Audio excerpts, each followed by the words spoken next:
Hey guys, welcome back to my channel. I'm so excited that you're all here to watch my second episode, and if you're new to this, I just wanted to introduce myself. I'm Prina, the founder of Patterns of the Mind, a mental health and wellbeing consultancy focusing on revolutionizing the way organizational culture is in corporations. In my last video, I introduced myself and why I started this journey. Today I wanted to dive into something deeper, into something that can completely change the way businesses operate. Most companies focus on two lines in their accounts, the revenue and the profit line. And they're constantly thinking, how can we increase prices? How can we drive organic growth? But what if I told you that real sustainable growth comes from a completely different place? Your employees. So before we get into this, I just wanted to say thank you for listening, and it would mean a lot if you could hit the subscribe button. Each video I aim to improve, and I'm really trying to bring up topics that people want to hear. So if there's anything that you want me to talk about, just mention it in the comments below. But yes, please subscribe, because it actually means the world to me and it will make a massive difference. Thank you. The first thing we're going to discuss is, why does self-understanding matter in business? It's a really interesting topic and debate. I think there's so much right now on social media where I'm looking at, for example, at entrepreneurs.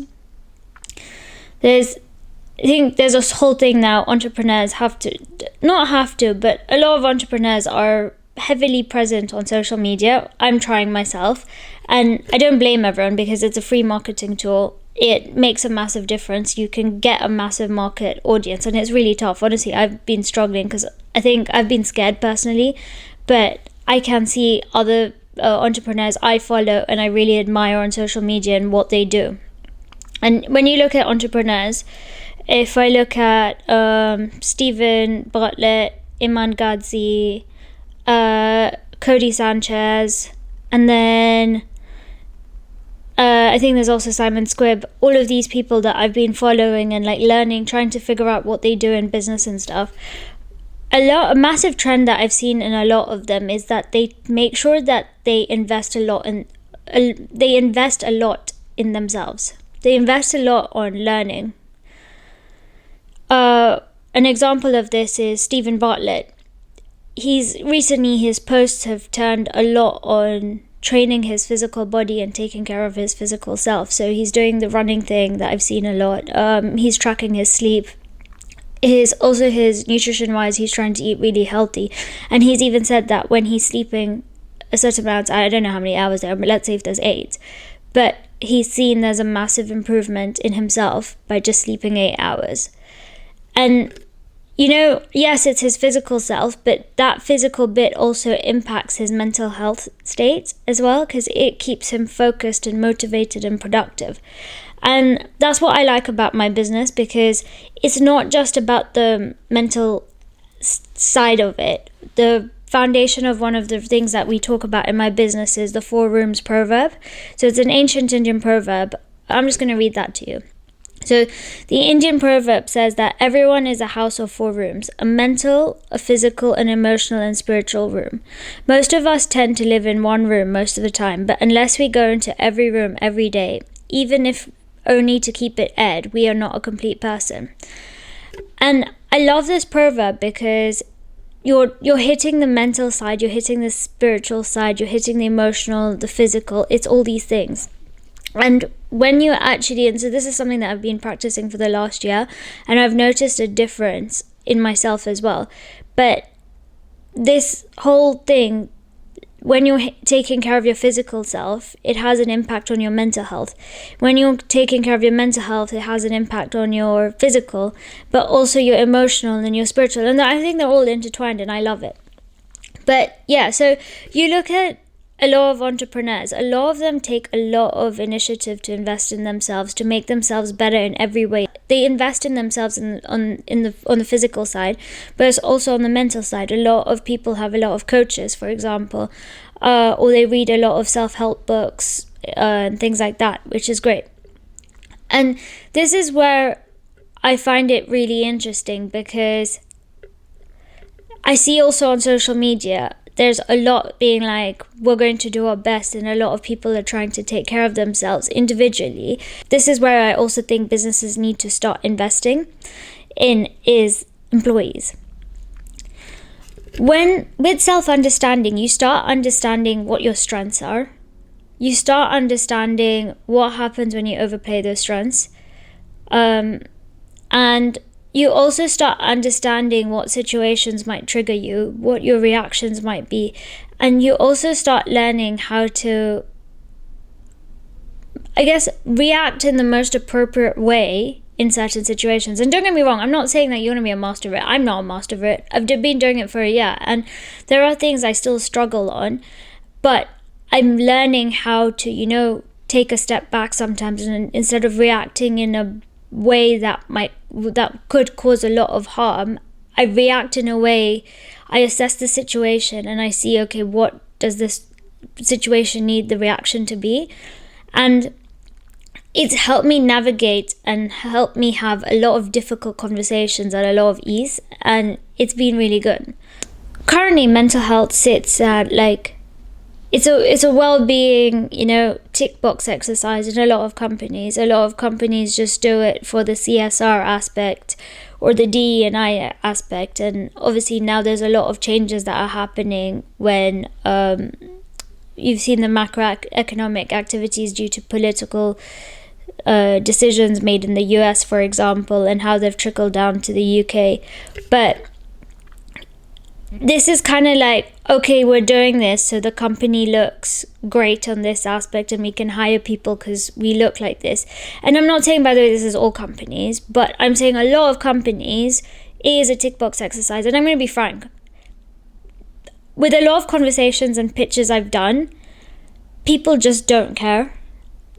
It's sad to say so, but at the end of the day, a lot of companies are looking at two lines, revenue and profit. How is this they know that if they invest in their employees it will be good, but a lot of the times I don't think they've seen a lot of success, which has been a massive impact, and why I think it stayed as a tick box exercise. I think a lot of companies need to see it differently. And right now, when I'm talking to companies, my whole way of talking to companies has completely changed. Self-understanding is so important, because when you, for example, myself, I understand what my strengths are, and I also know what I don't have as a strength necessarily. But I also understand when I overplay certain strengths, how they can become limitations. And in business, I think this has helped me change a lot of my narrative in the way that I talk to people. So whether it's clients or people I'm working with, it's all changed. And what I mean by this is that with self-understanding, my confidence level has grown a lot. I'm not gonna lie, when it came to business, I was always quite confident. Working in the Big Four, I learned how to talk in a room. In my last video, I explained, even though my height, my voice, my looks and everything, it was a bit of a disadvantage to me, but I never let it get in the way. But I've always been really confident in business. But now that I've invested more into myself, I think it's made me, a lot of the insecurities I might have had, for example, height, my voice, those things don't impact me anymore. I'm very confident because I know what my capabilities are.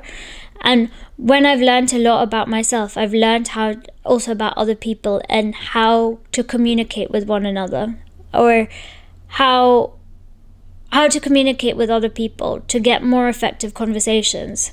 When you look at with self-understanding in business, it helps you with a lot of things. First of all, it helps you with building confidence, which confidence is great. The one thing I actually hate, and I remember this, is just that I used to see a lot of people who didn't have confidence at work be told you need to be more confident. How is that the solution? That is not the solution. And that is not something you say to someone. It's not an on and off switch. I can't just say, okay, today I'm going to be confident, switch on, and then I'm confident. No, people need to be taught how to become confident. They need to be taught how to work on their insecurities, understand why they have those insecurities. And when you have self-understanding, you understand that. And this is where it's so important, and why businesses should be investing in self-understanding. When you teach employees, okay, about themselves. They learn about confidence. They learn about how to bring the best and most confident person out of them. And I also, the other thing I used to remember when I was working in the corporate world was I used to watch employee interactions. So I, for example, never had an issue interacting with people. I was quite good at it. I was actually telling one of my friends what I used to do at my old job. So when I was a graduate, what used to happen was that we'd all come into work, and this is pre-COVID, so by the way, so we had to go in Monday to Friday full-time in the office. We used to go into work, and I used to sit there, and there were, I think there was one partner and then 4 or 5 directors in my team. And I was told that every morning when you get in, you need to go around and ask everyone, does anyone have any work for you? And I used to do that every day, and it used to be really boring and monotonous, and it was quite long. And I was like, okay, you know what? I need to find a way to bond with these people. So I just want to get on a level where, you know what, they know me and it's jokes, it's banter, and then maybe they'll want to work with me. So I actually used to go around every day, and then instead of just saying the first thing, before I used to be like, hi, do you have any work? Can I help you with anything? And they'll be like, no, then I just moved on. I changed my style, and I actually just used to go up to them and be like, hey, how are you? How's it going? What did you get up to over the weekend? Tell me more. And using that, I started learning about what they like. And this helped me as a massive advantage. And I was telling my friend the other day, because she was talking about something that was impacting her at work, and which actually impacted her confidence. And I told her that, the one thing to bond with people when you're at work is go and understand more about themselves, like the other person. Go learn something about them, because you'll have a topic to talk about. And bear in mind, this is when I didn't really have the self-awareness that I did. I think it's just something that I'm naturally good at, is just talking to people. But I used to go to the partners and directors, and I used to be like, so tell me, what are you doing? What were you up to over the weekend? Etc. And if they'd have kids, I'd ask about their kids. I learn a lot. And I learned, for example, the partner in my team, he was a football fan. He supported Tottenham. My family supports Arsenal, so I support Arsenal automatically. So I started investing a lot more into, I do follow football, to be fair. I do know a lot about it. But I invested a lot more into it when I realized that, he's a massive football fan, because it was me and then there was 4 other guys who were graduates. So I had to, and they all watch football and they're all football lovers. So for me to get that step up, I had to look into football a lot more, so that I had a good conversation to have with that partner, for example. And once he learned I was an Arsenal fan, we used to have a lot of banter, which was great, because when we were working, he'll stop by my desk and make jokes and stuff, and it would be good. Another director I knew, he liked going to Disneyland with his family, so I used to ask him a lot about that. Another director he was just a very caring person. So he liked to learn a lot about you and make sure you're okay and this and that. So I went and learned a lot about different people so that I could build a relationship and learn how to communicate. But this wasn't easy for everyone, because I remember some of my colleagues used to say that, they always come and speak to you. Why do they never come speak to me? And I was just like, but have you built that relationship?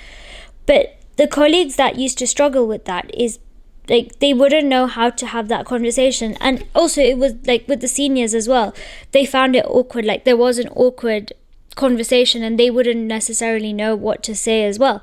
And this is where self-understanding comes into such a big play, because if they all understood a lot about themselves, they would have been able to have better communication with one another. And one of the things I actually started in my team when I was there was that we used to do mini podcasts. It was quite cool. And what I would do is I would ask someone from the team to volunteer, and then I would interview them a podcast, how Stephen Bartlett does on his podcast. And we would learn a lot more about one another. And one of the reasons I started that podcast, I think I did it for 2 years or 3 years before I left. But the reason I used to do it was because it would bring the team closer, and when people had to work with different people on different projects, because they already had learned something in one of my podcasts about the team member, they actually had something to talk about, because they would know this person. I remember there was one person who spoke about how he actually used to be an employee on super yachts, which I found so fascinating. He used to be one of those deck crewmen people. I don't know what they're called, but yeah, he used to be there. And then like we had another person who spoke about, what was it? Oh, there was an American person who had come from the US and was in our team, and he was talking about how he was the quarterback, and I was like, oh my god, you must have been the most popular person in school, and just learning a lot about themselves. And then we had like really interesting things. I'm obviously not going to go into much detail because I don't want to reveal stuff about my ex-colleagues' lives, but it brought a lot of people closer, and like it made it easier for people to actually get to know one another after they knew a bit. But I wish originally a lot of people had already known why they're scared or feel intimidated to talk to someone and why they didn't have that confidence, because it would have helped build a lot of relationships earlier and quicker. And by this as well, like you would have seen what strengths one another had, and it would have helped a lot with team collaboration. I think with self-understanding, employees who understand themselves better can basically communicate better with one another. They have more confidence in themselves, and they can also work more effectively. The other thing that you can learn about yourself with self-understanding is managing stress.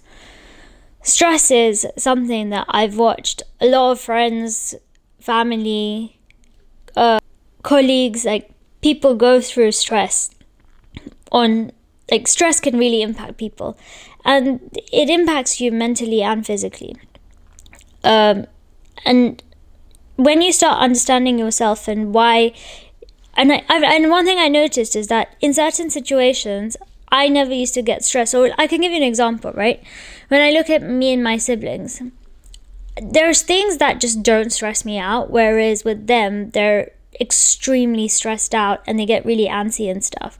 And then there's things that they don't stress about where I get really stressed around. And it's quite interesting. So for example, my sister is someone who likes everything to kind of go in a certain manner. Like she's got a really big eye to attention to detail, which is great for her career.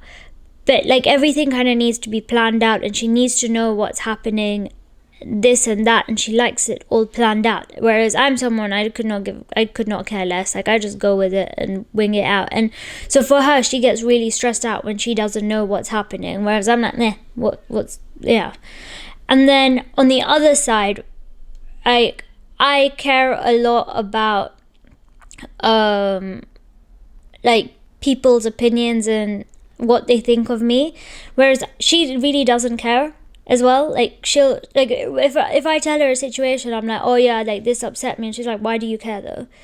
And it's interesting. So like that aspect stresses me out, but it doesn't stress her out. But then when things don't go to plan, that stresses her out, and I could not care less. And everyone deals with stress in a very different manner.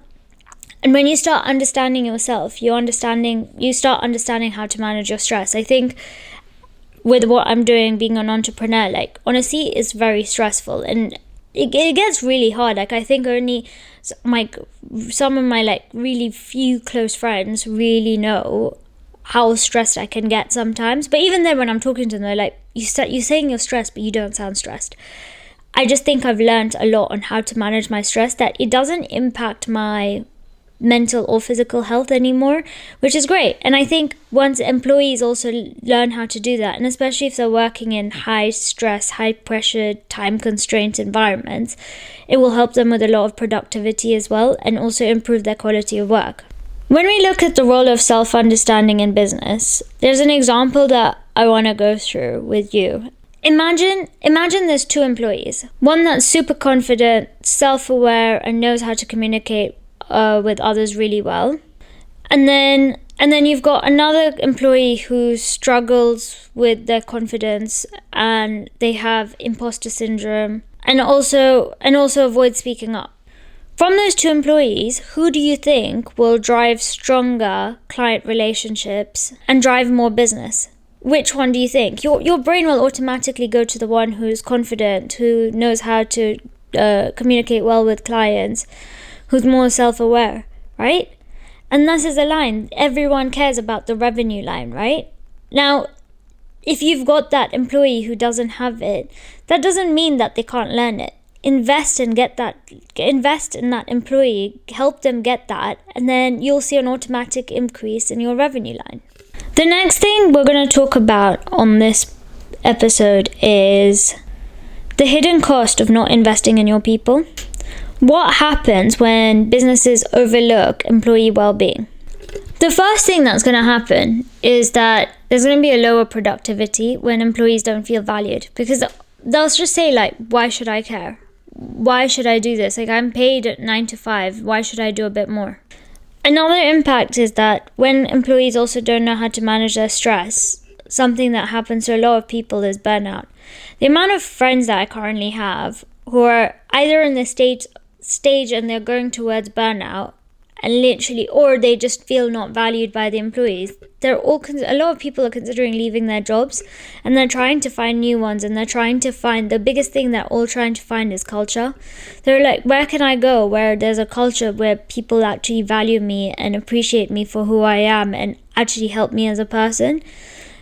And it's sad, like, because they like what they're doing. It's just that they're not happy there because they don't feel valued. And there's one thing I remember, one of my friends was working quite long hours, and you know, when you sit down constantly, I know, like, when you constantly sit down and you're sitting for a long period of time, it's going to have an impact on your back.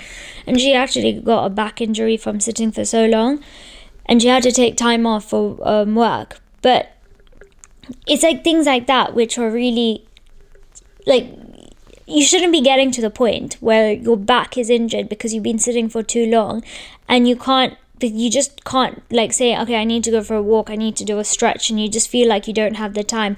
You feel like you have to ask for permission to do those things. You start feeling that they don't care about my well-being. I've heard so many people say this. When I'm networking right now, I talk to so many people, and it depends what industries when I'm talking to people, but quite a few will come up to me and be like, our employers don't care.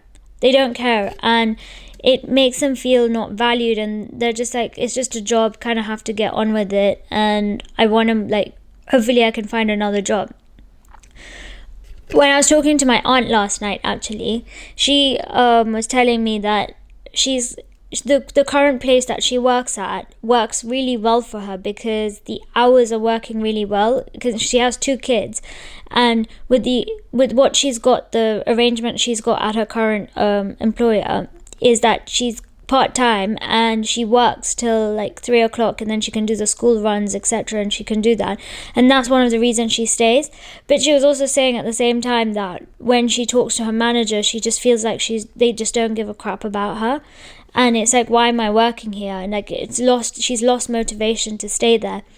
And like little things like this, you just see an impact. People will start saying, okay, I just have to work. There's no passion for working.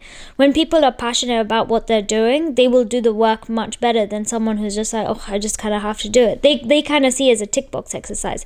Just as how employers see well-being as a tick box exercise, employees who don't feel valued or that people care about them, they'll start seeing their work as a tick box exercise. They'll just be like, you know what, I'll just complete what I have to do, and then that's it. They won't go the extra mile. Why should they? They won't care, because if you don't care, why should they care? And that's why I think those things go hand in hand. If employers really, really care and value their employees, the employees will really, really care and value what work you do. The other thing is that, like, well, you know, when I mentioned that my friend kind of injured her back and then she had to take a few days off, it's just that when employees don't manage that, for example, or manage stress, and then people get to burnout, it increases employee staff turnover. Staff turnover costs a lot to UK employers. I know when I was doing all the research, I think in total, mental health and well-being costs the UK employers £51 billion, and the majority of that actually goes to staff turnover. The other thing I found really interesting is that, did you know that the cost of replacing one employee is 1.5 times their salary, which is shocking. So I want you to think about this. If an employer loses 10 employees and their salary is £50,000 each, the company is potentially losing £750,000 for those 10 employees because they've basically lost those employees and then had to recruit and replace them. But now, that's £750,000. That's a massive cost. And then I just don't understand why people don't see that. They could have saved that money if they had just invested in their employees, on their well-being, training, learning and development, building confidence, building like their communication skills. They would have saved nearly £750,000 with 10 employees. They would have had those 10 employees, but people don't see it that much, like that way. And like even right now, like when I'm trying to go and pitch with companies, it's just like, why should we care? This is why you should care. It's a lot of money you're really losing, I think. And a lot of people say to me, like especially right now, they're like, oh, you're an entrepreneur, like you're following your passion. And not everyone wants to be an entrepreneur that I know. A lot of my friends are happy to be working for someone, but they'll always say that they're like, we're replaceable. Yes, okay, fine, people are replaceable, but the cost of replacing someone is so much. Why the mentality of this needs to shift with companies. It needs to be like, actually, you know what? You are replaceable, but the cost is really high. Let's invest in you, and we can see a greater return through our revenue and profits through that. Yeah, there's a massive hidden cost when it comes to not investing in your employees.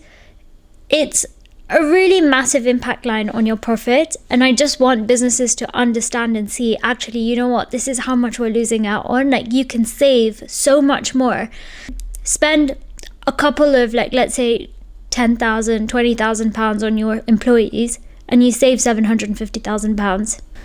The last thing we're going to be talking about is how investing in your employees drives growth. How does employee investment directly impact revenue? I think depending on what line you're in, so if you're in the services industry, client relationships is crucial. It is what you need to survive as a business. And it depends how many employees or what levels actually engage with the clients, but I think it's so important that your employees know how to handle them, especially if there's difficult clients. Client interaction is so important. When I was an assistant manager, I kind of got thrown into the deep end on one of the projects I was working on. It was a massive deal, and I think we were quite short-staffed as well, but it also helped me learn a lot. And on this project, the client, the other side, they were extremely difficult. Like, I remember the first meeting we went into, I was terrified. I was terrified of the client. I was like, I don't want to ever speak to him. And then it turned out that the bit I got allocated was the whole group bit. So all the associate directors got specific divisions because they were quite complicated. They had to do, it was basically a carve out. So they had to work on the divisions, and then I had to do the group one. And honestly, I just realized that then at that point I realized, I was like, oh my God, I'm going to have to interact with this person. And I told myself, I was like, just be yourself. Hopefully he'll like you. And he won't like shout at you like he shouted at the rest of my colleagues and stuff. And weirdly, he actually didn't shout at me. He was quite nice to me. And at that point I realized, like, managing your clients, like having that relationship is so essential and important. It can really change the narrative of what's happening. And in that deal, then the associate director started seeing that actually with me, he's listening to me and he's not that difficult. So they would actually tell me what they wanted to ask him, and I would get the answers because he would actually answer to me properly, whereas with the others, he was being quite difficult. It made a massive difference. So I think client relationship is so important and essential. And if you can't do it, it can really hinder a lot of the progress in your work and also revenue, right? If they didn't have a good time working with you, would they come back? Why would they come back? And I think all employees who are interacting with clients should be trained and taught how to interact with clients, because that conversational side doesn't come naturally to everyone, and it's not their fault. There's nothing wrong with that, but you can learn and you can adapt. You can learn these skills. I think they're skills that you can learn. It doesn't mean there's nothing wrong if someone doesn't have those skills. It's something that they can learn, because if they don't have those skills, they definitely have other strengths. And it's just important that they're harnessing those strengths, but you're also developing other bits of the person. The next thing is that when you invest in your employees, there's also better teamwork. Teamwork is so crucial. I've grown up playing sports, and I think sports has had a massive impact on the way that I now approach life. Because when you work, like playing sports back in the day, if you didn't do your bit properly, the other school would win, and you didn't want to let down your other teammates. Like, you were held accountable. You had to show up, you had to practice, you had to train to help your school be the best one. And sports has brought in a lot of discipline for me. It teaches you how to work with one another. But there are also a lot of people who do not know how to work with other people. And that's fine. That comes to different circumstances, how they're raised, their school environment, and like how they also feel, like whether they just prefer being on their own. And again, like I said, not something that comes naturally, but when you start understanding one another better, you start judging people less. So you'll actually accept that colleague who is quiet. You won't judge them. You'll accept the colleague who doesn't want to come out for drinks. You'll be like, I get it, don't worry about it. You'll accept that colleague who you can't really find a middle ground conversation to have to, and you might find it awkward. But you will judge them less, and you'll learn how to work with them better, because you'll accept them for who they are and they'll accept you for who you are, and you kind of like meet in the middle ground. And this is the same as, I guess, relationships. The person you start dating, you kind of have to meet each other halfway. And a lot of people, like if you read a lot that's also online, you can't date someone and then expect them to change who they are to become the person you want them to, because those relationships don't last. And that's the same with like working with one another, that you don't want to change someone else. You just want to accept them for who they are, but you both learn and work. You both work in a way that you learn how to meet each other in the middle ground. And also the other thing is like team problem solving is really hard when you work in a team, but everyone kind of works on their own. You're never going to get to the solution really quickly. And again, that's where team collaboration, understanding how one processes things. A big part of this is hybrid working, which we're going to have a whole video on. It's like some people actually work better when they're at home and they're just in their room silently locked away. They can really focus, whereas some people need to be in the office and they work and they're more motivated like that. But when you start understanding what drives other people and how they work better, so like what I'm saying is that person, for example, who needs to work at home for that day to actually figure out what they need to do and then come into the office the next day, actually probably that might be the best solution for them, rather than forcing them to come into the office where they can't really focus and they can't work that well compared to how much they work at home. You lower their productivity and also their thought process, and it goes vice versa. So I think it's like important when you start investing in your employees and they start understanding, in certain situations I'm going to thrive like this if I do these sort of things in this situation, you're going to get better outcomes. And again, all this drives to revenue. And lastly, it's just that the more engaged your employees are, the higher revenue, higher profit. All of this just always links to the revenue and profit line. And it's just insane how people in businesses always pick on, okay, let's just talk on the we only care about revenue. But when you care about your employees, there is a direct impact into your revenue line. There's a direct impact into your profit line. When you have employees who feel valued, who feel like that they're actually feel that they're driven, they feel like they like the culture they're working in, they feel confident, they don't feel scared to say their thoughts, they're going to go that extra mile that a company needs. And all of these things will drive higher revenue. And then, like I said, they'll stay. You'll have less staff turnover. Staff retention is always the best thing. You'll save a lot of money. And this is why, overall, all these 3 points, companies need to invest in training and learning development on their employees, and it should not be a tick box exercise. When we look at some of the most successful companies out there, and there's a lot that I know that have excellent organizational cultures, and I've been talking to a lot of employees within some of these firms trying to understand what makes them really good. The companies don't just train their employees for their job, they train them how to think, communicate, and grow. And that's exactly what I'm trying to do with businesses now. This has been a really interesting chat. I hope you all kind of understand and see how I think now mental health is really crucial for businesses, and why it's not just like, oh yeah, we really care about employee well-being. It's actually, you care about employee well-being because there's a lot of benefits through it, and it shouldn't be a tick box exercises. There's a lot of investment needed, and right now I know a lot of companies are holding back with a lot of the trade wars that are happening or about to happen, and there's a lot of macroeconomic factors that are going to happen because of political decisions, and it's scary out there. But one of the ways I see companies surviving whatever's going to happen to the economy now is that actually investing in the employees that they have. And I'm not saying, okay, fine, if companies are not ready to invest on all their 10,000 employees, start with leadership. Leadership makes a massive impact, because whatever they start thinking and feeling and how they make their decisions, it trickles down to the rest of the organizations. But I really do think that in this economy where things are so uncertain, investing in the people that you believe actually this can bring a lot of revenue in, it's worth it for businesses. So to conclude all of this, there's one thing I just want to say to all of you. The businesses that you see out there thriving, especially in the long run, they don't just focus on the profit, they focus on the employees who bring them that revenue. Anyways, thank you so much for listening to this, and like I said, please can you hit the subscribe button, because it makes a massive difference to me and it will really help me. If there's anything you want me to chat about, then make sure you drop it in the comment section, and I'll definitely have a look at it and see how I can incorporate it into my next few videos.